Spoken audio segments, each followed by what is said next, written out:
Hey everybody.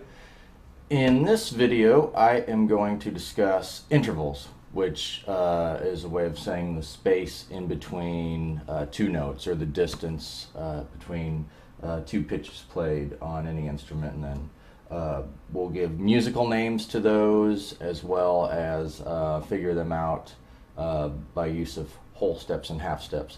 So this is sort of an expansion on a previous video I did about the chromatic scale, and also whole steps and half steps on the bass, which can be used to figure out scales and used for melodies and things like that.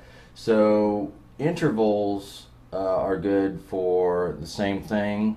It's just kind of expanding on the idea. We can use intervals for figuring out chords later on, and melodic ideas, harmonization, all kinds of different things. So what I'll do this time is we're going to focus on C as our tonic note, or our fundamental note. And what happens is when we ascend through the scale to figure out intervals, we're going to also apply numbers to the pitches. So C is going to be number 1. So that's our like I said, tonic note, fundamental note, whatever term you want to use for that. And I am going to figure out these or explain these intervals on using a single string. And it's really good that way because you can kind of get a visual of how many half steps, whole steps, combinations are used for each of the intervals. Then you can apply them across strings and to different parts of the bass. So here is our first note, C, and this second note, if you were to go through and figure out all the names of the notes, this could be called C sharp or D flat. And for our purposes today, we will call this note the second note of the scale, or I should say just 3rd fret on A string to 4th fret on A string, C to D flat. And we'll use the letter D flat because it's easier to understand the intervals. So if C is 1, D is going to be 2. And more specifically, this is a D flat. So that could be a half step, or it could be described as a half step. In more of a musical term, that is what we call a minor second. So I'm going to deal with the term minor, major, and perfect, because those are the terms that are most applied to intervals. There's a few others, but those are the most common, and that's what we'll use for today. So C to D flat is a minor second, which is a half step. C to D natural, that's a whole step, and we're going to call that a major second. So C to a D is a second, and then you can describe them more specifically if it's C to D flat, minor second, C to D natural, major second. Okay. The 3rd fret to the 6th fret on the A string, we're going to call this 6th fret an E flat. So C to E flat. That's going to be considered a minor third. So C is 1, D is 2, E is 3, and more specifically, this is an E flat, and that is 3 half steps from that tonic note. So if you have an interval of 3 half steps, or you can look at it as a step and a half, that's going to be a minor third. No matter what the letter names are, so don't let the flats and things confuse you. I'm just basing it off C, and that's what it happens to be. So if you have a root note, you go a step and a half above, that's going to be your minor third. And then in our example, C, and then this happens to be E flat.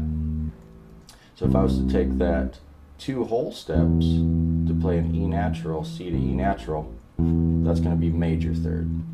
So we have C to E flat as a minor third, C to E natural is a major third, and that's 2 whole steps. The next note is F. So C to F is going to be a 4th, and this is the term perfect. So C to F is considered a perfect 4th. The next note is C to F sharp. And what happens here is that fourth is raised a half step. And so the fourth interval from C is sharped. So this term, C to F sharp, is called a sharped 4. Again, any interval that is 3 whole steps from a root note is a sharp 4, no matter what the letter names of the notes are. So sometimes a sharp 4 is not necessarily has the term sharp attached to it. So C to F sharp is a sharped 4. The next one, C to G, is a perfect 5th, and that's going to be 3.5 steps from a root note. C, D is 2, E is 3, F's are 4, and G is a 5. And that's going to be C to G, perfect 5th. Okay, so next one, C to A flat. It's 1 step, 2 steps, 3 steps, 4 whole steps from C. So C to A flat is going to be, C, D, E, F, G, A. So that's a 6th of some type, because that is the 6th letter after C. And the fact that it is 4 whole steps makes it what we consider a minor 6th. So C to A flat is a minor 6th. And C to A natural is a major 6th. So C to A natural, 3rd fret on the A string to 12th fret. And that's going to be 1, 2, 3, 4, 4.5 steps. So just again, if you have a note on the bass and then you travel 4.5 steps from that note, that interval is a major 6th. C to A, major 6th. C to B flat is going to be considered minor 7th. So B is the 7th letter after C, counting C as 1, and the fact that it is now 1, 2, 3, 4, 5 whole steps from C, well, that will create a minor 7th. So C to B flat, 5 whole steps is a minor 7th. C to B natural, which is 5.5 steps, is a major 7th. C to B natural, major 7th. And then that term octave comes from C to C, because there are going to be 8 letters that comprise that interval. C, D, E, F, G, A, B, C. So that makes 8. And what you can do is go through the bass. For example, C to E is a major 3rd. 2 whole steps. And you can figure out different places to play C to E. Here's a C here. 8th fret on the E string. E, 7th fret on the A string. Major 3rd, C to E. C to E. C to E. And you can also octave C to E. C to E. And you can do this with all the intervals of any scale that you figure out, or however you kind of make your own exercise, or whatever makes most sense to you when you're figuring this stuff out. So just as a review, C to D flat, minor 2nd, C to D, major 2nd, C to E flat, minor 3rd, C to E, major 3rd, C to F, perfect 4th, C to F sharp, sharped 4, C to G is a 5th, perfect 5th. Sometimes this sharp 4, you could take, this is G, and if you flat it a half step, that could also be considered G flat. So this interval could be a sharp 4 or a flat 5.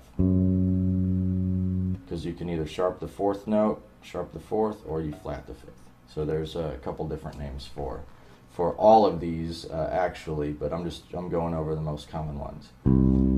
So continuing on, C to A flat is a minor sixth, C to A, major sixth, C to B flat, minor seventh, C to B natural, major seventh, and then C to C is the octave. And you can think of the letter names of the notes if that makes sense to you. You can think of the whole steps and half steps in between if that makes most sense to you. But ultimately, if you can memorize all of those things, the fret names, the letter names, the distance in between, just so no matter what situation that you're in, if whatever makes most sense to you, that you're able to pull from that as you're playing or creating a bass line or a melody or anything like that. So I hope this opens up some doors for some of you, and I hope you have fun with this. And then as a side note, it's also good to kind of forget about all this stuff and just kind of jam away sometimes as well. If you think about this stuff too much, you know, it's good to do that, and it makes you a better player. But sometimes you got to forget about it and just let the music flow as well. So until next time,